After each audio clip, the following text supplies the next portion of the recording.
someone handed you a piece of paper and said draw, 9 times out of 10, you'll draw a blank. But if that someone said to draw a smiley face, you bet I could draw you a creepy face. The point? It is way easier to create something when you have a prompt, so making an A-star brief for your influencers matters if you want a successful campaign. I'm Simone, your ex-influencer and current influencer marketing expert, and let me tell you, I have received more briefs than a celebrity receiving parking tickets. I am going to spill the tea on some of the worst influencer marketing briefs that I have ever seen. So grab a mug and a bicky because I have been dying to do a roast on briefs for a very long time. So, if you plan to draft out your brief into a black and white document just like this, you have already lost the attention of your influencer. Influencers are creative, so put some love into it, but don't turn it into a novel. Sarah Savari sums it up quite nicely. Like, allow influencer marketing to be the way that it is, and it will garner much more results in the right way than if you try to plot it out to look and feel a certain way to an audience that you don't know that well, but the influencer does. Okay, let's share some of my real briefing disasters so that you don't make the same mistakes. Coming in hot at number 5 is trying to change your ad details to the brief after the content has been created. I think I just shuddered on behalf of the whole creator community. This happens more than it should. Imagine spending hours creating this look, only to be told that you're changing it to Cindy Lou. I think I could have cried. Make sure your briefs are set in stone, otherwise it's going to end up costing you way more than what your boss approved. You're fired! Get out of here! In at number 4, whilst you have learned that black and white briefs are but a spreadsheet is a crime.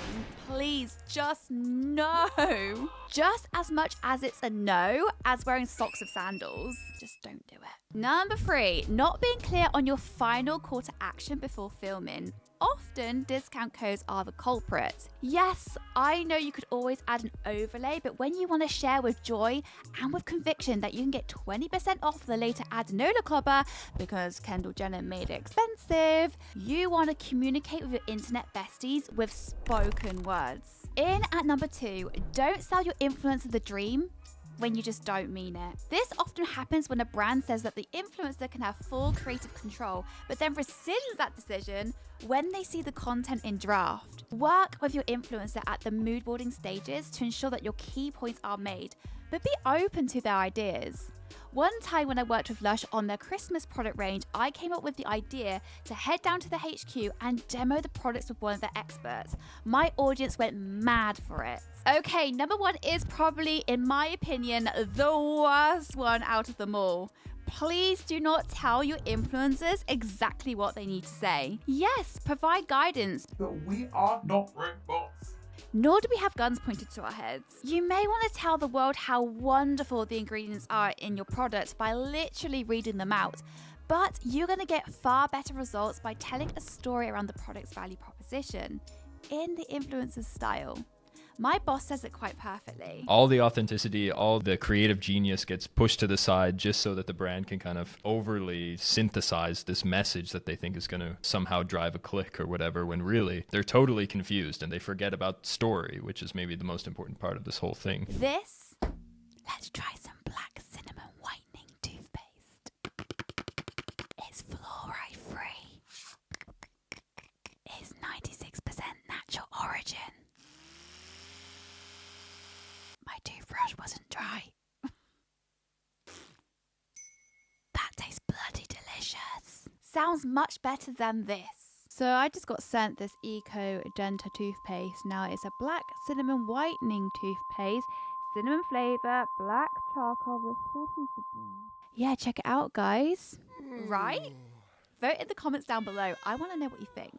My favourite briefs always came from Glossybox because they were always personalised, clear, concise, and the whole vibe of their briefs used to get me incredibly excited to create content for them. Something that Glossybox does very well is building genuine relationships with their creators, and I used to love jumping onto a call with their influencer marketing manager face to face. So when the roles reversed and then I became the influencer marketing manager, I found it so important to firstly send the product to our influencer to try and then speak to them after about what they liked about the product. And trust me, you can definitely tell which influencers loved your product and the ones that just didn't try it. I know this approach can be very timely, but it allows you to build genuine relationships with your influencer, especially if all communications are going through their manager. So decide how you're going to communicate with them early on in the process. Is it WhatsApp? Is it email? Decide this as early as possible so you don't get any miscommunications. I used to hate email chains that were over 150 emails long. They happened. Now, a good brief has an anatomy to it. Yes, you heard that correctly. So let's take a look at what a good brief looks like. Time to get the lappy out. She mean business. Okay, starting with the first two slides of this brief, my first reaction is that it's incredibly on brand, it's vibrant, exciting, and I know exactly who I'm creating content for. And I love the personalization. It is also a lovely touch to include an image of the product and also include a short description of the company, like quirky facts like how the owner used to be a perfumer. The next slide shows the campaign overview, and I would say that this was the most crucial slide since it will tell your influencer everything they need to know about the campaign at face value. At the top, there is a campaign goal, and you want to keep this super short and sweet and focus on the why. For instance, why does the customer need this product? Does it solve a problem? Or why would a customer choose your product over any other? I like how this table re-highlights the product that we are creating the content on, but here we have two crucial dates, the content due date and the go live date. Now, you want to allow a good amount of time between these two dates because not all influencers deliver their first drafts on time, and content like YouTube videos take longer to create, so allow that little buffer time in between them.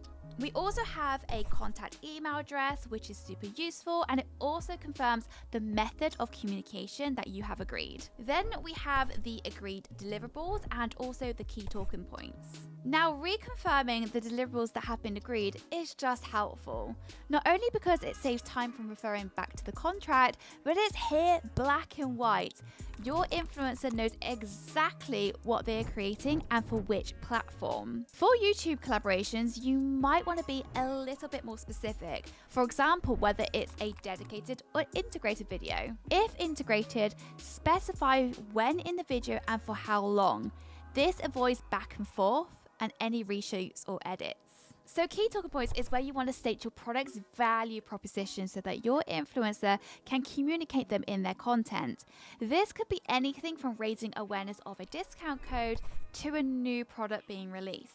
Now, this is where adding keyword opportunities can be really valuable in briefs, especially for YouTube titles and also descriptions. Since YouTube functions as both a search engine and a social media platform, optimizing the right keywords can help your content reach a wider audience. This brief is also very clear on the account tags and hashtags to use, even prompting to disclose the content as an ad. Don't want to break the law. We can also clearly see the discount code, custom tracking link, and any additional comments like showing close-ups of each item inside the subscription box. Make everything super clear to your influencer. Now, moving on to the next side, here we have the do's and the don'ts, and this is incredibly important when it comes to guiding your influencer. Now, do's are the things that you want the influencer to do in their content. Common examples are to include key talking points, verbally communicating a discount code, or to do or show something in particular. Like here, Semfluence would like the influencer to make the candle on camera so that their audience can see the final result. On the other hand, don'ts are things you do not want the influencer to do in their content. Common examples being not wearing branded clothing, not to show another competing brand, or not to misuse the products in any way. Do's and don'ts will help guide your influencer when it comes to planning and shooting their content, so state them clearly in the brief. But there is always a but. Make sure that they come across as a guide and not strict instructions. Up next, we have the inspiration section, and this is a great area to share any inspirational content you aspire your content to look like. You could share links or create a mood board, but some brands like to refer to their social media accounts like Instagram and to describe the vibe that they're after. For example, keeping it fun and happy with a premium feel. Now, to avoid a huge headache, I definitely recommend stating the approval process in the brief. It is there to remind your influencer that they must get approval on all their content before posting. Trust me, it happens. It's the biggest headache you want to avoid, so please, please, please. There we go, guys. I have now given you the cheat sheet when it comes to creating an A-star brief. I hope you found this video super useful, but we do have a free downloadable template for you to use down in the description. If you want to receive more tips and tricks on influencer marketing, amongst other things, be sure to subscribe and turn on the notifications so you don't miss a video. Bye!